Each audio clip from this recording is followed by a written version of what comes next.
Hello, friends. Oh, sorry, give me a minute. Hello?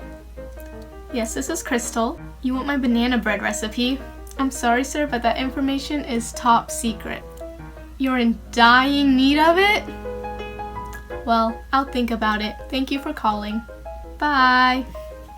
Okay, back to business. Hello, friends. I'm Crystal, and today I will be sharing my famous, constantly sought out, healthier banana bread recipe. The ingredients that we will need are oatmeal, flour, sugar, baking soda, nutmeg, cinnamon, salt, and olive oil. I went outside to gather some freshly laid eggs from my hens and harvested some walnuts while I was at it. Walnuts and chocolate chips are optional. We will also need bananas, yogurt, and vanilla extract. After you have gathered all your ingredients, you will need to put 1 cup, which is 4/4 cups of ground oatmeal, into a blender. When I was younger, I would crush the oats Indian style with a mortar and pestle. But now that I am an advanced technological kiddo, I have graduated to using a Ninja blender to make ground oatmeal. Ninjas are from the old days, but let's just ignore that. After pouring the ground oatmeal into a large bowl, add 1/2 cup of regular flour.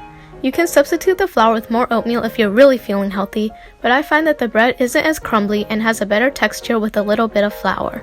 I would just like to say that I am not a professional baker, so if the way I do things bother you, then I guess you won't be able to replicate my top secret banana bread. Next, add in 1½ teaspoons of baking soda, 1/4 teaspoon of nutmeg, 1/2 teaspoon of cinnamon, 1/2 teaspoon of salt, and 1/4 cup plus 2 tablespoons of white granulated sugar.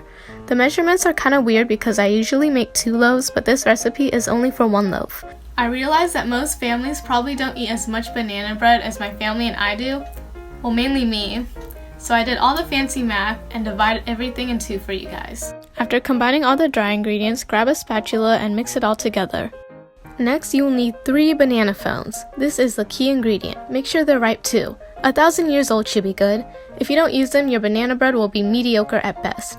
Mash the banana phones in a separate bowl. If you don't have an awesome banana masher, you can use a fork, but since I have one, I shall use it. If you want to get toned arms, become a baker. Just don't eat anything you make. This is the arm of a person that is a baker, and this is the arm of a person that is not a baker.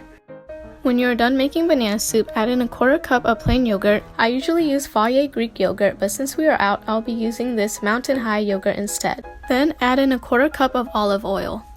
Crack open 2 chicken eggs, not platypus eggs. You don't want Perry to come after you. Then add in 1/2 tablespoon of vanilla extract, which is 1½ teaspoons, and mix all of this together. Then chop up about 1/4 cup worth of walnuts. I like walnuts, so I'll be adding more of them. If you want to add chocolate chips, take out 1/4 cup of that. Since I feel like eating some chocolate, when am I not? I shall put those out on the table as well. Now it is time to combine the wet and dry ingredients. This is the moment when the 2 lovers meet. They are destined to be with each other because they are opposites, and opposites attract. This is actually false, by the way. I learned that you get along better with similar people during psychology class. After you have mixed the batter together, add in your toppings of walnuts and chocolate chips and fold those in as well. Now preheat your oven to 350 degrees Fahrenheit or 176.66667 degrees Celsius. This recipe makes 1 9 by 5 inch loaf pan of banana bread, which is 23 by 13 centimeters. Grease the pan with some butter. Now pour the batter into the pan. Here's a close-up of the raw batter. Delicious. Finally, bake your banana bread for 55 to 65 minutes, which is a bunch of seconds. If you bake in seconds, you should try minutes. It's revolutionary. During the hour of waiting, I took a shower. When I got out, there was still 17 minutes, so I took this as a chance to do the dishes. My race against time was one to remember. Of course I won, and I had a whole 8 minutes to spare. Then I took out the cooling rack. I am part of the short girl club, so I had to use a stool to reach it. For the rest of the time, I just stood around and waited. When your oven beeps, screams, or whatever it does to tell you that time's up, take out the banana bread and poke a toothpick into the center of the bread. If it comes out clean, it is no longer raw and it is safe to eat. Be careful though, it is still hot. The banana bread became breakfast for the next day. The bread might be stuck in the pan, so use a plastic knife to separate the bread from the pan. Metal utensils will scratch your pan. I don't have a plastic knife, so I use the back of a spoon instead. Here I am cutting the first slice of banana bread. It is a lot more appetizing than it looks. Yum yum yum! Here I am debating whether or not I should eat a third slice. Needless to say, I couldn't resist the temptation. I had 1.5 more slices after lunch. My mom took away my last half before I could eat it.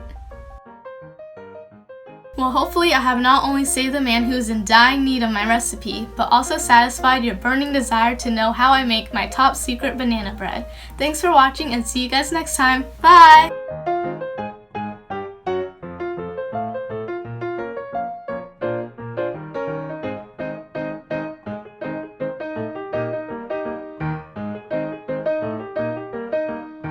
Oh, and one more thing. This is how you properly dress for an online interview.